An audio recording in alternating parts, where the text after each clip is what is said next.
Hi, everybody. My name is Shonda Miles. I am a business coach, business consultant. I want to talk to you about 10 things that you can do if you are not at your ideal weight. 10 things that you can do if you're not at your ideal weight. And so this initially, when I decided to do this video, was 10 things to do if you are fat. And so this is not meant to be offensive. This is just if you need to make some changes, these are some things that you can just think about. These are some things that you can consider. And so the first one is to stop eating. No, I don't mean stop eating. I just mean stop eating so much. Stop eating too late. Think about what you're eating, why you're eating it. So stop eating. Oftentimes we think we're just eating. We're not conscious. We're not conscious about what's happening around us or what's happening in us. We're just eating because we think that we're hungry. And so I want you to think about, can you stop eating when you're not hungry? Stop eating when there's something deeper that's going on. Stop eating when you're happy. Stop eating when you're sad. Stop using an excuse to go and eat something. And you think about it, when you're eating, you got to stop and think, okay, did I just eat? Did I just eat an hour ago? Am I really hungry? Will something else satisfy this? Am I missing something that's making me feel like I need to go eat? Is eating my comfort? Is eating the way I feel comfort? 2 is start drinking more water. And so you can Google this. You can Google, based on your weight, how much water should you be drinking? And so we want to make sure that we're getting adequate water. It'll make us feel more full. It helps, so many other ways with our skin and all these different things. But just think about, are you getting enough water? So start drinking more water.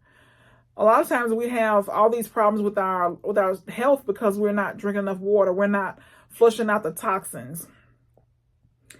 3 is start working out. So if you're not working out, think about how you can get some exercise, 30, 40, 50 minutes every single day or 5 days a week.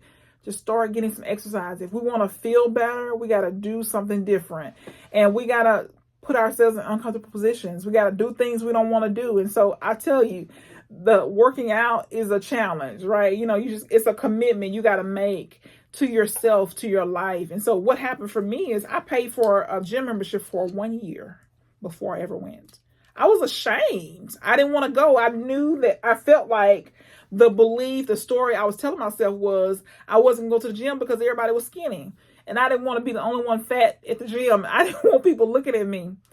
But I paid for a year. My cardiologist had told me, he said, in 2 years, you're going to be 50. And now I'm less than that. I'll be 50 next year in August 2025. And so he said, if you don't get your weight under control, if you don't lose this weight before you turn 50, when you turn 50, it's going to be almost impossible to get to your ideal weight. And he was like, when you're overweight, your heart has to do more work. And he goes through all these different things. And of course, I'm upset with him. I'm like, really? And, I guess I come to Jesus meeting in the car. You start thinking, okay, I'm going to have to change. I'm going to have to start going to the gym. I'm going to have to start walking. And so I was doing things because I've been pre-diabetic for probably a decade. So I was doing things sporadically. I was taking the stairs, 3 flights of stairs. I was doing things sporadically, inconsistent, right? I was walking sometimes. I go 3 weeks, no walk. I walk around my subdivision and I wouldn't do anything. And so I was just inconsistent, and I paid for the membership. And then after I seen my cardiologist and he told me all these different things, I was thinking, you know what? I better start working out. I better make this commitment. And I'm not where I want to be, because my goal is 45 minutes to an hour, 6 days a week. So Sabbath is Sunday for me, so I don't work out on Sundays, but it's my day to rest. But 6 days a week, I want to be in the gym working out. And so if I walk around my neighborhood, that's fine. That's extra. But I want to go to the gym 6 days a week. And so you just got to decide for yourself, if you are not happy, if you're happy with the way you are, cool. This video is not for you. But if you know you need to change, then you gotta have a routine. You gotta have a schedule. You gotta say to yourself, okay, if you don't have a morning routine, you start thinking about, okay, if you have a morning routine, you just add in working out as part of it. And so for me, it's like, okay, I get up and I read my word and then I go work out. Or I used to work out and then come back and read my word. But now I read my word, then I go work out. But you can add it to something that you're already doing. So if you get up every morning, you brush your teeth, wash your face, then you say, okay, I'm going to the gym. You have your stuff ready, so it's no excuse. You don't have to have, you don't have to have it. And look, I didn't buy anything new Like, you go to the gym, people, you look cute, they got to look. I didn't do any of that. I was like, I'm not consistent with anything. I'm not going to spend my money on the gym. I'm not going to spend my money on clothes, on gym clothes. I'm not going to the gym to be cute. I'm going so I can be healthy. And I haven't bought anything. I haven't bought anything to be cute. I want to look nice when I go to the gym, but I don't have to do all the fancy stuff, spend $100 on an outfit. I didn't do that. And so I'm better and better. I have a better routine. I'm not the 6 days a week like I want to, but I'm making progress. And so it's important to me to be in good health. I have 2 little kids, and you start thinking about, okay, who I need to live for. So I have a 9 and 11-year-old. I have a 9 and 11-year-old. I'm 49, and I have a 9 and 11-year-old at home. I need to live a long time. I need to be in good health so I can see them get married, see them graduate from college, all these different things. I want to be in good health. I don't want somebody to push me around in a wheelchair. I don't want to have my limbs amputated. I don't want any of that. If I could change it, if just these things that I need to do, I need to drink more water. I need to stop eating when I'm not hungry. I need to work out. I want to do those things. This is easy compared to having somebody else make decisions for me, or, all these different things. I don't want to do that. So this is how I talk to myself. I'm telling myself every single day, you don't need that. You've had enough, and you just keep telling yourself it's not perfect, right? I'm not perfect. I'm not where I want to be. I'm not losing the weight as fast as I would like to be, but I'm making progress, and that's good enough for me. And so you just got to be thinking about talking to yourself, like what changes do you need to make? And so working out. So every single day, 6 days a week, that is my goal, to be working out every single day. And there are things, so I'm just going to tell you how committed that I'm trying to be every single day. Sometimes I read my word and it doesn't work out. I don't get to go to the gym. My schedule is crazy. I got up too late. Something else is happening. I didn't get to go to the gym. So if I go through my morning routine and I could not work out, I have gotten to where in the afternoon, I can go to the gym anytime. 2 o'clock, 4 o'clock, 5 o'clock, it doesn't matter. That's how important it is for me. Something happened, I want to make sure that I'm going and working out every single day. Not for anybody else. This is selfish. I just want to be in good health for myself. I want to make my own decisions. I want to be able to take care of my body, and so I know that health is wealth, and so I want to be in the best possible health that I can be in, and so I'm going to work out every single day. The next one, number 4, is journaling morning and night. And so I got this from Julia Cameron. She has a book on, talks about morning pages. And this is just in the morning, 3 pages, no rules, whatever you got to do, whatever's on your mind, whatever's stressing you out, whatever's happening, just 3 pages. Nonstop, you write 3 pages in your journal. In the evening, it's the same thing. What has happened during the day, what stressed you out, so you do the evening pages so you can get a good night's rest. You're not tossing and turning over all the stuff that's happened, all the things that are completely out of your control. So morning, 3 pages, evening, 3 pages. If you can't write 3 pages, write until you can't write anymore, And so this is beneficial for clarity. It's beneficial so you don't eat your stress, because a lot of times that's what we do, right? We have difficult conversations we need to have, and we don't have them, and so we eat. Things we should have said, we eat. Things that upset us, we eat. And so you don't want to eat your stress. You want to make sure you're dealing with stress properly. And so we can write it down on paper, and we can make more sense of it instead of just giving somebody a piece of our mind. That's not even wisdom. We don't need to do that. So we can write it out on paper, figure out if there's something that needs to be said, if we've been sensitive, if something we need to let go, etc. Number 5 is, before you eat, ask yourself these 4 questions. Before you eat, ask yourself these 4 questions. So 1 is, why am I eating this? Very, very important. Asking myself, why am I eating this? So we can eat without even thinking about it. We can just eat. It's just out of habit. It's what we do when we're stressed. So ask yourself, why am I eating this? Ask yourself, how do I feel? What's going on? If I'm stressed, am I eating this because I'm stressed? Ask yourself, how do I feel? You want to know, what's happening. Are you happy, sad, upset, angry, frustrated, overwhelmed? Ask yourself, how do I feel? Before you put something in your mouth, ask yourself, why am I eating this? What's going on in my life? Should I drink water instead? Sometimes we think we're hungry and we're dehydrated. We just haven't had enough water.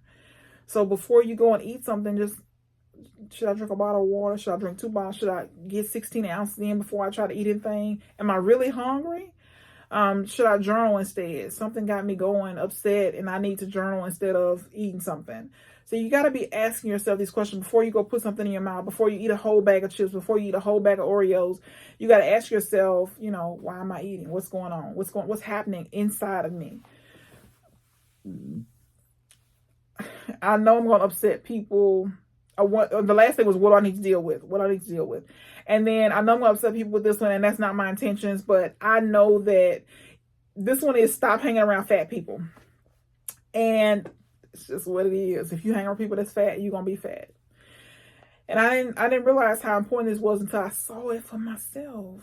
Stop hanging around fat people. If you hang around fat people, they overeat.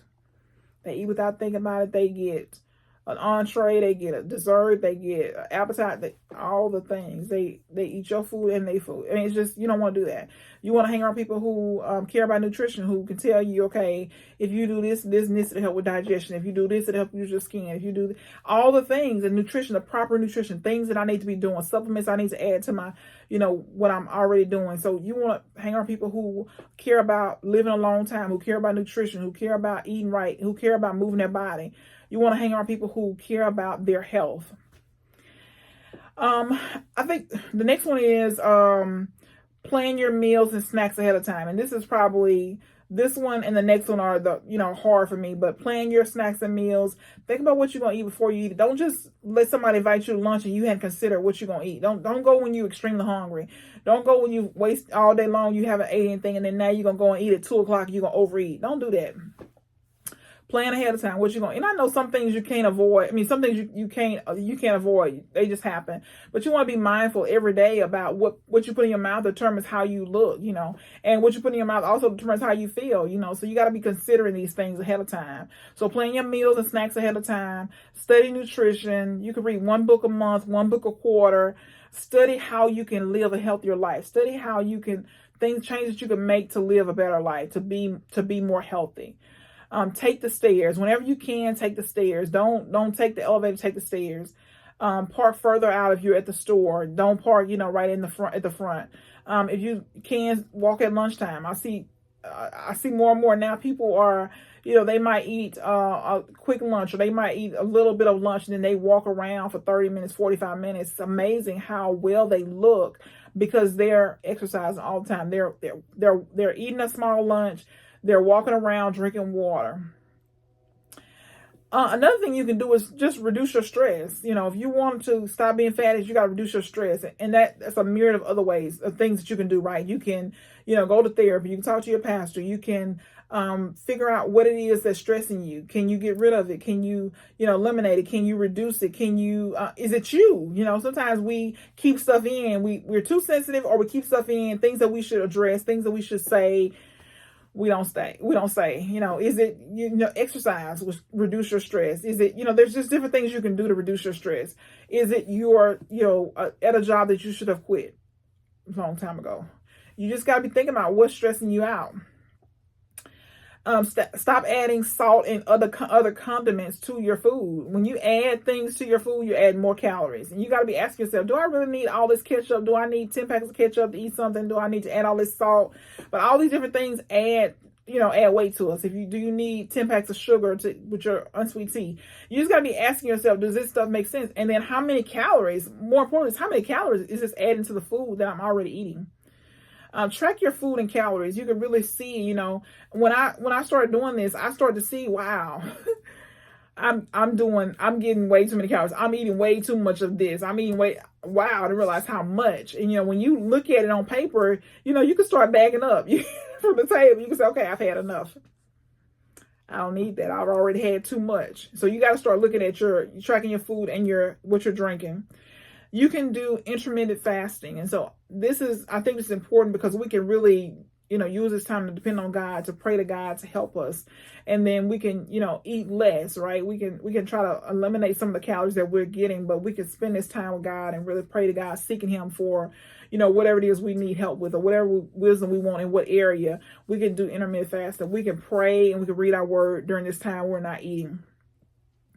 Don't eat after 6. One of the things that will really put weight on you is eating and then going right to bed. Eating and then going to sleep within an hour. So think about how you can eat earlier. Whatever that means for you. Maybe it's doing meal prep for yourself during the weekend. But just think about how you can eat before 6. If you eat after 6, chances are that weight is going to stick to you. So you don't want to stop doing that. Is there things that you can do to increase your count, your walking, your steps every single day? Are there things that you can do to increase your steps? Is it, walking around the house? There's all kind of walking videos. You can get exercise around the house. Well, that could add more to your steps. Could you have a 10,000 step day or 20,000 step day every single day? You just make it fun for yourself. Make it like a competition with yourself. Okay, you walked 10,000 steps yesterday. Can you walk 11,000? Or can you walk 10,100 steps today? Just kind of keep adding to it, keep building up. But it's something that you can do to kind of reduce the calories, or reduce your pounds. And that is important. We want to make sure we're eating healthy and we're reducing our weight, reducing our pounds. And then last, just be positive. We gain a lot of weight because we're negative. We're blaming other people. We're complaining. And it's not other people. It's us, because we're the only one putting food in our mouth, and we're the only ones that's deciding if we're going to work out or not, if we're going to go to the gym. So we got to move more and eat less. And so I know we've heard that over and over again, but we got to ask ourselves, am I doing it? Or how can I implement more of it? How can I implement more workout? And how can I cut back on the calories that I'm eating? Can I ask myself questions every time before I put something in my mouth? Can I question, why am I eating this? And is this what I need to be eating? So just some things to be thinking about if you want to get healthier, if you want to slim down, if you want to, you want to be in better shape in 12 months. So just some things to be thinking about.